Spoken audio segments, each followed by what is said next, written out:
Hey, what's good, self-direct investors? I hope you're all doing great, and I want to welcome you back to my channel. If you're new here, my name is Jordan. I'm the mind behind Make More Capital, and today I'm coming at you with the midweek update based on the cannabis news we've seen develop so far this week. So if you enjoyed this video or you learned something, please just leave a like on it, as it really helps out my channel. And then of course, if you want to learn more so that you could potentially take advantage, make sure you subscribe below so that you don't miss any future videos. And then I've put all the news and factual information in one place for you so that you can rewatch, educate yourself with, and potentially take advantage when you feel ready. Now, before we jump into this episode, I just want to wish you all a very happy 420 for yesterday. I hope you had a great day, as I did. It was a nice day to kick back, relax, catch up with family and friends virtually, and not focus on the short-term volatility, because although we were expecting some news, you cannot try to control the market. If you try, the market's just going to control you and you're not going to have a great time. So let's highlight what actually did happen. And the U.S. House of Representatives passed the cannabis banking reform by a strong bipartisan vote of 321 to 101 on Monday, the first major piece of cannabis legislation to be approved by the new Democratic-controlled Congress. The bill was overwhelmingly supported earlier in the day in a voice vote, but formal roll call was demanded and conducted Monday evening. More than half of the Republicans who voted supported the bill. All Democrats who voted approved the measure, and the vote was timed to come on the eve of Cannabis Celebration of 420. Obviously, we were hoping for some more bigger news events. Didn't come yet, but they are still to come. And the bill must obviously still pass the Senate and be signed by President Biden before becoming law. Now, this is very important, though, for these MSOs, any U.S. cannabis company of all size, because winning a cannabis license is only half the battle. Steve Hawkins, executive director of Washington, D.C.-based Cannabis Policy Project, told Marijuana Business Daily on Monday, "This will unlock banking services that certainly will be a benefit to small operators in the space as well as social equity businesses." And it was also hailed as a bipartisan vote because they had a lot of support from both sides. Now, obviously, we don't know when the Senate consideration for this is going to come. It's still unclear. Mind you, Schumer and his team are still working on getting that bill out sooner than later so that cannabis can be legalized by next 420. So do not fear that nothing is going to happen and all of a sudden this change and this momentum is going to stop. Now get this, despite broad public support for legalization, a recent poll found nearly 7 in 10 Americans believe cannabis should be legalized. Yet, some vocal opposition was expressed Monday on the House floor. This opposition needs to get voted out and lose their job as a politician, okay? Representative Bob Good, a Virginia Republican, I'm talking to you, your state literally just legalized, voiced opposition to cannabis legalization in brief comments at the beginning of the afternoon legislative session. He warned of dangers to youth and said the U.S. doesn't need to help businesses prosper in the sale of cannabis.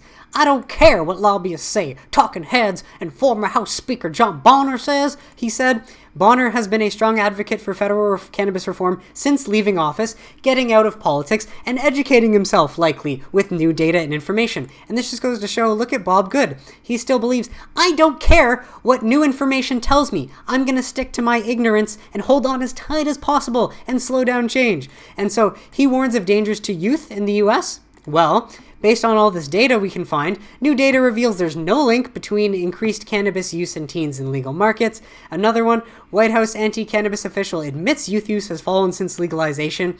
We're not 100% sure why it's going down. It's a good thing that it's going down, but we don't understand why. Well, maybe you can make a decision that's going to at least benefit everyone else, and then you can figure out why along the way. And even coming from Canada, cannabis use among teens down 2 years after legalization. And the numbers are quite big in Canada, showing that, in fact, cannabis use in the age bracket of 15 to 17 has been cut in half, down to 10% from 20% before legalization. So much for politicians not educating themselves and being stuck in the past. Plus, he said the U.S. doesn't need to help businesses prosper in the sale of cannabis. Actually, if you were to help provide a safer alternative to opioids, which are killing people, and help the businesses in one of the fastest growing industries and one of the fastest growing job providers do their thing and not interrupt them, then yes, the US would be much better off because of that. So this is why it's so important to pay attention and ensure that people that think like this and will not change their views and don't care what new information tells them, you need to get them out of power as soon as you possibly can. Now, obviously, we were hoping Schumer was going to drop, I was hoping he was going to drop his reform bill on 420. He didn't, and that's okay. He didn't say that he would. He said it would be soon, and I was basing off past information saying he might do what he's done in the past. But regardless, this is what he did give us on yesterday, on Tuesday. Servants, let us follow in his example. Now on a much different subject. Today is what you might call a very unofficial American holiday, 420. It's as appropriate a time as any to take a hard look at our laws that have overcriminalized the use of marijuana and put it on a par with heroin, LSD, and other narcotics that bear little or no resemblance in their effects either on individuals or on society more broadly. The war on drugs has too often been a war on people, particularly people of color. Fact. Time to end that war on drugs. The classic moment where your heart's going pa-pum, pa-pum.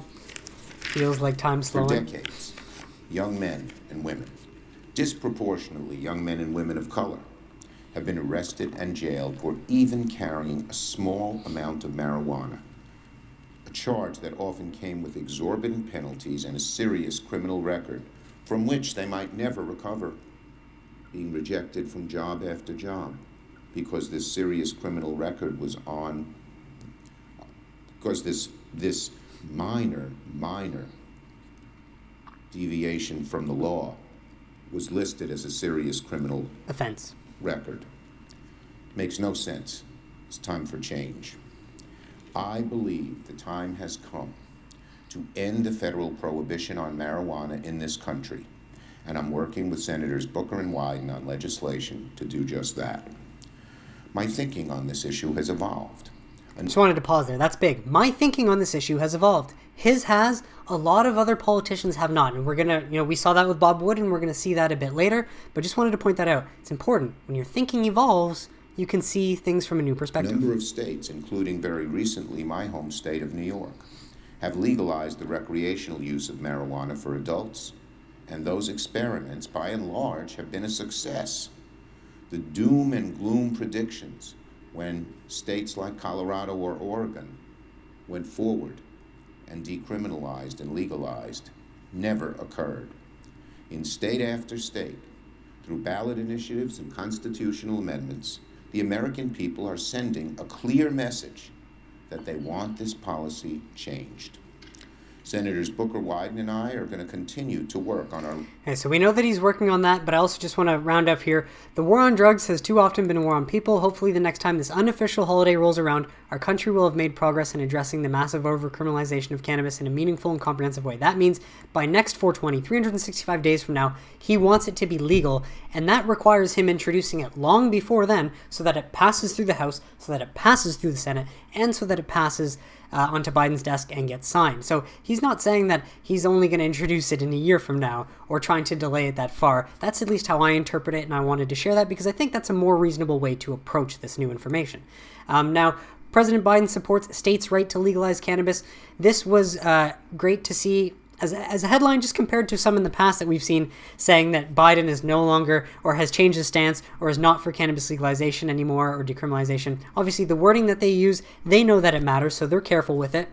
But let's just recap what this says. On Tuesday, April 20th, also known as 420, the Cannabis High Holiday, President Joe Biden's White House Press Secretary Jen Psaki said he supports the state's right to legalize recreational cannabis.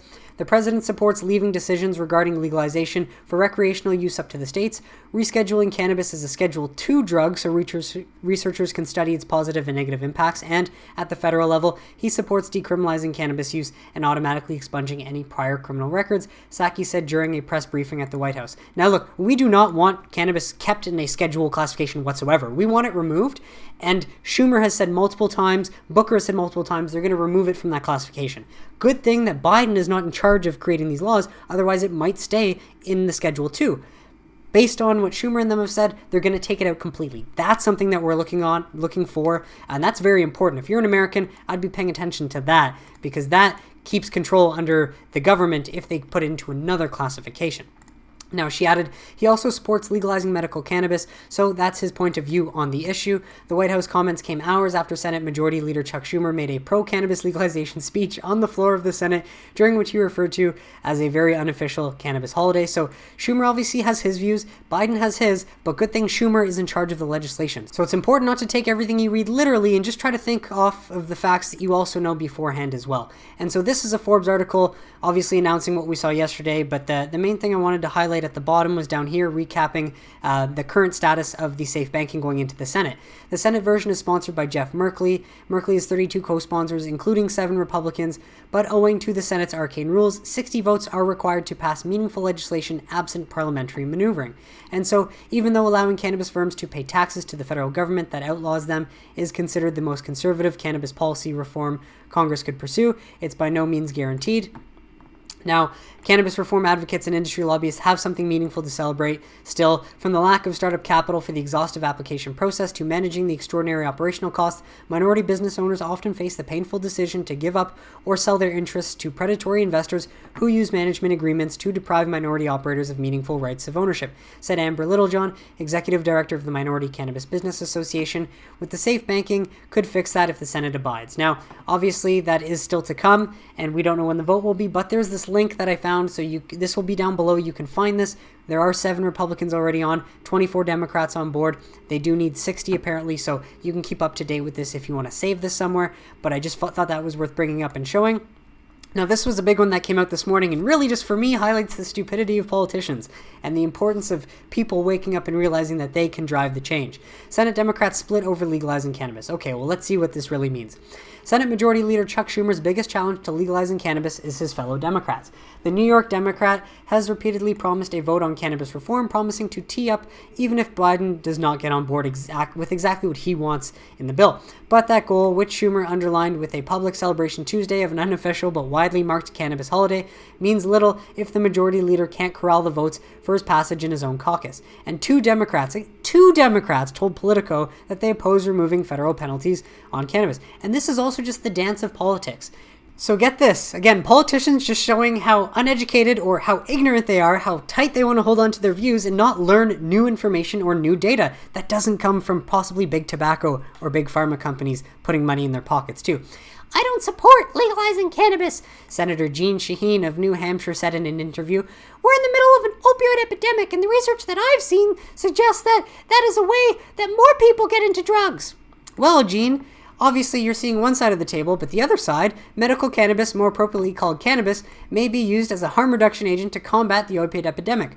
A study published in 2014 found that in states with medical cannabis law, there was a 24.8% lower incidence of opioid overdose deaths compared to states where cannabis remains illegal. And for a bit more, when used as an adjunct to opioids for pain management, cannabis works synergistically with opioids to provide pain relief.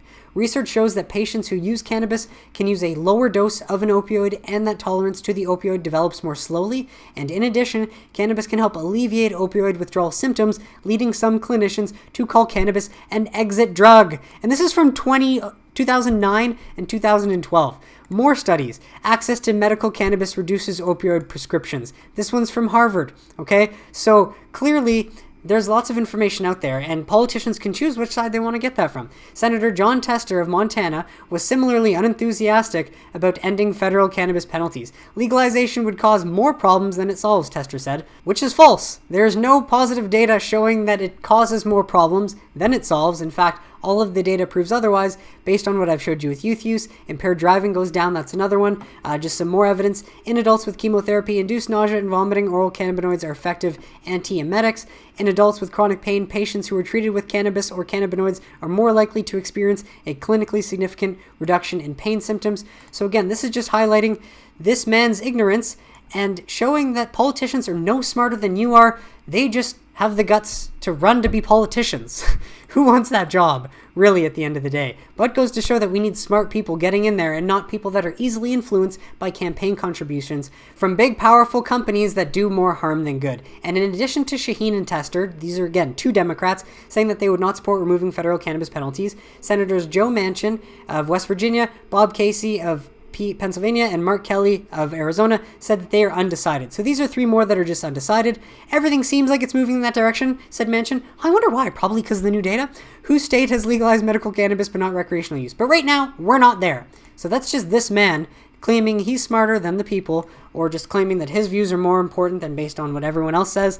This is why it's so important to start making noise out there, especially if you're American. While moderate Republicans are hardly leaping to fill the shoes of Shaheen, Tester, or any other Democrat, even those from states with legal recreational cannabis, such as Republican Senators Mike Rounds of South Dakota, Steve Daines of Montana, and Dan Sullivan of Alaska, just want to point out that Steve Daines and Dan Sullivan are already of these 7 Republicans. Dan Sullivan's right here already. Steve Daines is already on, so he signed for safe banking. They're against or undecided if they want to remove cannabis entirely from the Controlled Substances Act, which is deciding if they want to remove it completely from the government control, which is, I think, a very wise thing. I think this is a terrible public policy, Rounds says soon after the state legalized cannabis. I have not changed my position on it. So clearly what he thinks he's smarter than all of the Americans put together, which is terrible, and that is scary. You do not want that in politics. So obviously they're saying that this could be used as a political move to try and push any sort of reform until later 2020, but I would remind you all that this is going to take a lot of time, and he's still very likely going to release the reform bill in the near future, as he did end up saying in that speech. Near future. You got to read the words very carefully. Now, to remind you all of the fundamentals and what's actually happening in the industry, tune into this one. The state-level marijuana legalization increases and federal legalization appears now to be on the horizon. Many investors trying to figure out the difference between Canadian and U.S. pot stocks. Frank Holland joins us now with more on that. Frank. Hey, good morning, Andrew. Very interesting introduction to this story. U.S. legal cannabis sales forecast to top $24 billion in 2021, a 40% increase year over year, making pot one of the fastest growing U.S. industries and multi-state operators that have the ability to sell medical and recreational cannabis, the only way to invest in those trends. The CEO of Cresco Labs believes the industry is headed for a supercycle. You're seeing this incredible growth opportunity. That's not just transition from illicit market to legal market. That's trying cannabis for the first time. So what you're going to see here in the coming 12 to 24 months is this convergence. Fact. So what are you getting when you invest in U.S. cannabis stocks? Well, the top U.S. cannabis stocks, they more than doubled the revenue of the top Canadian stocks last quarter. Also, much higher year-over-year growth. So you got to keep that in mind when you're investing. The pandemic boosted recreational use. Still, 2/3 of the U.S. market is medical marijuana, although that's projected to hit just about 50-50 within the next few years. Also, right now, cannabis flower, aka weed or pot, is still the most popular way to use. The president and Senate Majority Leader, they both voiced support for cannabis reform, but COVID is widely seen as the biggest catalyst for more state and even federal legalization. This kind of tax revenue, this kind of job creation, and this kind of organic economic engine, and we think it's too strong to say no to. There's too many positive externalities that come from this kind of economic velocity. We think this is the great American growth story. This is what it's about, is new industry, new job creation. If federal legalization happens, U.S. producers are expected to have an advantage because they already have dispensaries and in many cases growing licenses in place here in the United States. But there are questions about valuation in such a new industry.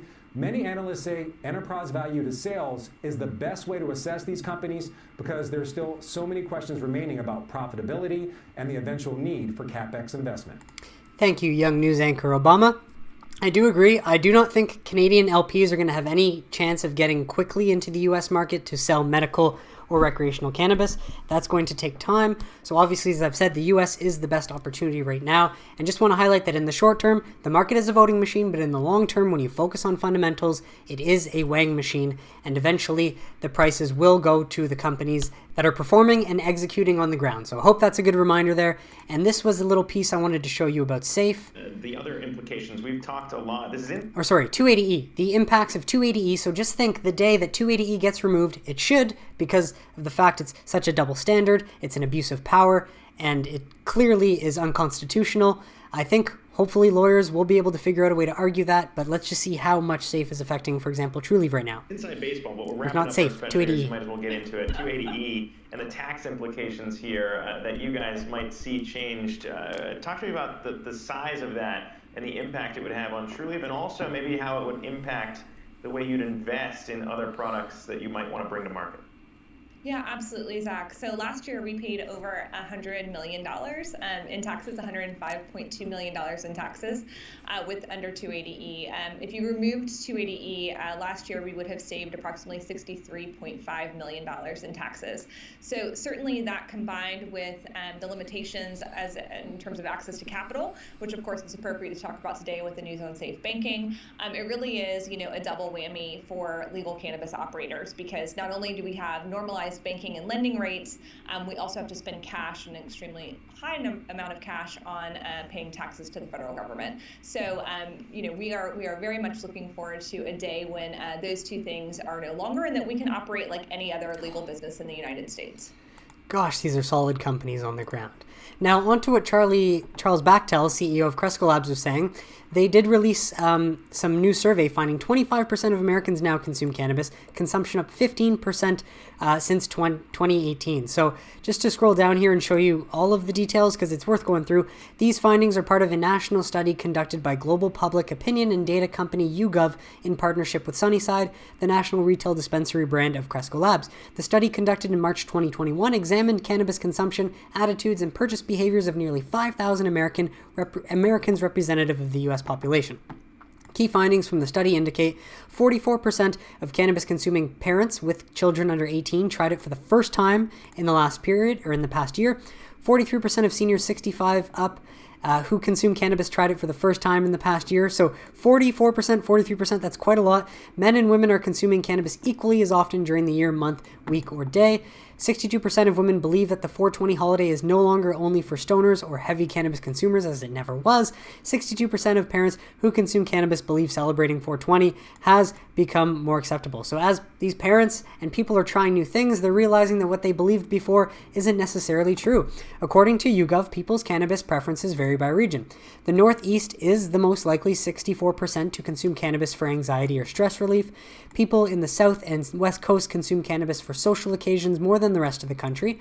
The South is more likely, 32%, to consume cannabis for intimacy than the rest of the country. Bow chicka wow wow. The Midwest, 61%, is consuming edibles and beverages more than the rest of America, and 74% of Midwestern consumers and 64% of all cannabis consumers believe if more people embrace cannabis, the world would be a better place. Thank you. Yes, we've been saying that for a long time, and the only way we'll find out is once we finally get there and can try. So how will America celebrate 420 this year? 57% of cannabis consumers view 420 as a national day of rest, relaxation, and wellness. 50% of people 21 to 54 will try or will consider trying new product on 420 this year. 60% of young cannabis consumers 21 to 34 plan to try out a new form of cannabis on 420. 57% of cannabis consuming parents with children under 18 plan to try a new form of cannabis on 420. 46% of men plan to try a new product on 420, while 25% of men plan to shop deals. 20% of women are planning a day of wellness, and 53% of cannabis consumers plan to celebrate 420 with others this year, either in person or virtually. So you cannot say that the narrative is slowly changing, because it definitely is, and these things, good things, take time. Now, Trulieve celebrates 50th anniversary of 420, opening 2 new stores. So they've opened their 80th and 81st location in Florida, which gives them their 85th and 86th store nationwide, which is pretty awesome. And they're celebrating 420 with any customers eligible for a 25% in-store discount at these new locations opening up. So that's huge. And on top of that, Trulieve is announcing that their first quarter 2021 financial earnings will be released on May 13th, 2021, before the market opens. So that's very soon. That's less than a month away already. We literally just saw their Q4 earnings, and it seems to me that these companies are excited to get their numbers out because of how well they're doing, and it's going to be more catalyst and more cause for eyes on this industry as they continue to perform and execute on the ground, while Curaleaf is going to report their first quarter 2021 financial earnings on May 10th. So we have May 10th with Curaleaf and then May 13th with Trulieve, so we will be looking out for the other MSOs to release that. Now, out of Ohio, a state board votes to increase Ohio medical cannabis dispensaries to 130 from current 57. Awesome. More access for patients is great in multiple ways. The reasons behind the increase are twofold: to increase access for patients who drive far distances to buy products, as well as to create more competition to drive prices down, said Sharon Merton Moore, the board director of medical cannabis operations.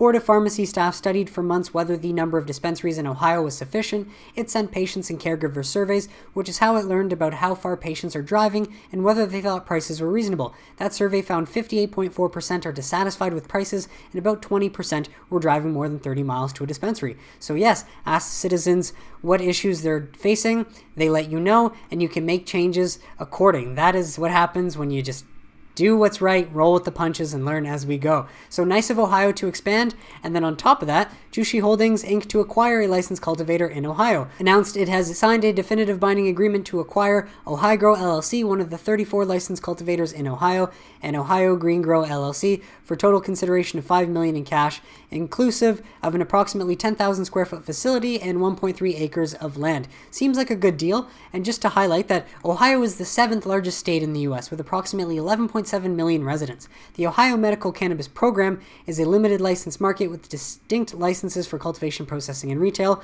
and so obviously for Jushi to get into this market is good for them. So if you're a Jushi shareholder, you'll definitely want to read more about this. Their CEO is happy about the ability to expand, but this shows that when states do realize that they need to expand access points, then companies can come in and take advantage of that, especially states with higher populations. And on top of that, TerrAscend doubles their dispensary footprint in Pennsylvania through the acquisition of Keystone Canna Remedies. This one seems a little bit more expensive compared to what Jushi paid for, but obviously different things that they're getting. They acquired 3 operating dispensaries from Northeast Pennsylvania. The purchase price represents, that's not that important. But so, yes, TerrAscend today announced it enters into a definitive agreement to acquire QuadGrow LLC and KCR Holdings LLC for an implied enterprise value of $70 million. So $70 million for 3 dispensaries seems like a bit expensive, but this will give them 3 added retail dispensaries located in Bethlehem, Allentown, and Stroudsburg to complement the company's existing retail footprint in southeastern Pennsylvania. And so the Pennsylvania medical cannabis market is a key focus for the company, as Jason Wild, executive chairman of TerrAscend, said. This transaction doubles our own footprint to 6 dispensaries in the state and provides patients in Pennsylvania's Northeast region access to TerrAscend's outstanding products, service, and support. This expanded retail footprint further solidifies our position as the leading branded cultivator and manufacturer in Pennsylvania. Big to get in early, especially before they open up for adult use. We don't know how long that'll take, but their governor has been calling for it. In details, TerrAscend already owns 10% of KCR and will acquire the remaining 90% of the equity for a total consideration of $63 million, comprised of $36 million in stock, $20.25 million in cash, and a $6.75 million note. And up to Canada, Canopy Growth signs U.S. distribution agreement with Southern Glazer's Wine and Spirits for CBD beverage portfolio. The company will tap into Southern Glazer's established distribution network to bring Quattro, its CBD-infused sparkling water, to U.S. retailers. And so, through this groundbreaking partnership, it will leverage Southern Glazer's established distribution network to bring our CBD beverage portfolio to retailers and consumers across the U.S. market, said Julius Grant, Chief Commercial Officer of Canopy Growth. The leadership team at Southern Glazers share our values, priorities, and future-forward view of the category. Together, we are committed to creating an immediate strategic route to market for Canopy's premium CBD beverages. Southern Glazers will distribute Canopy CBD beverages, beginning with its CBD-infused sparkling water brand Quattro across 7 states, with additional states in the months to come. And just to point out, I believe Afria already has a partnership agreement with Southern Glazers, but obviously they don't have anything they can sell in the U.S. yet. But this helps distribution companies get access into this cannabis space. And you can find more information about the drinks down here, Quattro, if you're interested. Now, last thing just to round off is that Willie Nelson has apparently started a petition to declare the high holidays an official national holiday. For some reason, this page is not letting me scroll. Let's see if I can just refresh it and get a little bit more out of this. There we go. I ended up signing the petition already, but April 20th, known in these parts as 420, has long been celebrated as a holiday in smoky circles throughout this fine country, but in reality for cannabis users, one day just isn't enough. In fact, for us, the high holidays begin on 420 and end on 429, the birthday of legendary Willie Nelson. The fine people of Luck, Texas, and supporters of Willie Nelson, so I guess these are people from his hometown.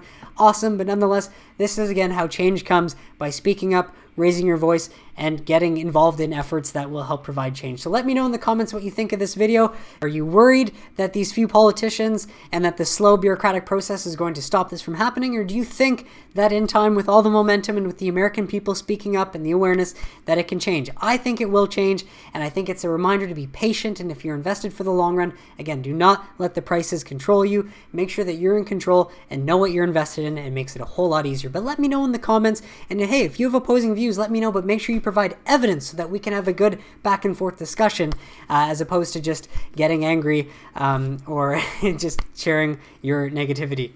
Regardless, it's all accepted. I want to help educate you so that you can make the best informed decisions. And that is it for this midweek cannabis update in news. So if you enjoyed this, please leave a like on it. Subscribe below if you want to see more videos. And I will catch you on Sunday for the next episode of This Week in Cannabis. Have a great day, everybody.